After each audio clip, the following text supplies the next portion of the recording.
I o pai te pene maha. Ko prau atura te ati te manira o eri whata na u atura. Ko paupau ane te hoi a parau no atu mātou, e te ara ia vai ia ore ia parau. Inha i rawera hei te au hia e oe. Ko whaet e te hia e oe te rima paru. Ua mau te whei atura rino ai ta oe parau e te turi par ar ua e ia oe. I te nanara ua rohia oe i te mei, ua ahua o hiora oe. Ua tia ia oe e ua paupau tō hau. E ere ane te ie tō paieti, tō oe toito, tō oe tia turira e te tia o ta oe parau. A haman ona o tau te ie parau.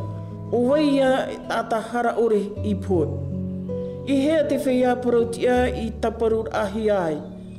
Mai ta uaho i ite, o te aro te i te parau tia ore.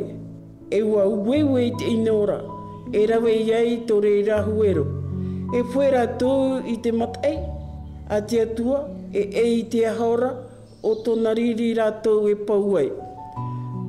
Te oto te riona, e te uuru e te riona aito ua oreia. E te nihio te mauriona api ua whatia. Te puera te riona i toito i te maaore. E te mau whanau au te riona mai ara ua purara e ia. E maaparau te haupoi hunahi a mai ia unei. E te ite atura tautari ia i te ho e wahi iti. I te tahutura, i te orama, i te pōra, ar ohia mai ei te tātanei i te tautorhei. Rohi ei hora vau e te matau, e te ria o tau mau iwi atua rā te rūrurhei. Ua namua noa i hora te ho e varua i au, e te titi anoa rā tau puniu. Ua tia i hora ai tara vau i te huru. E huru rā te mua i tau mata. Aore roa e muhu, e te i te ravau i te ho e reo. E hau ane i te parautia a te tata nei i ta te atua, e te iwi ore no te tata. E hau ane ia i to te hamani i anara.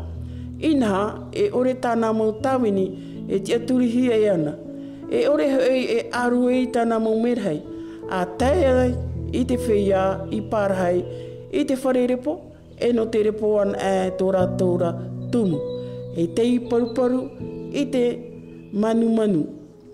Te tairi noa hia nei mai te pai mai e te ahihei, te pue noa nei ā, ma te hapa ore hi atu.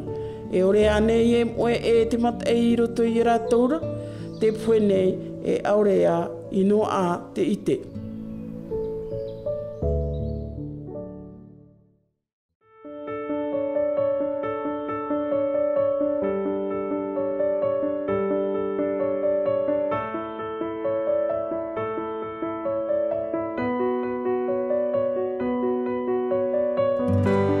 C'était votre lecture quotidienne de la Bible en langue tahitienne proposée par le Centre Média Adventiste, disponible en replay sur cma.adventiste.pf.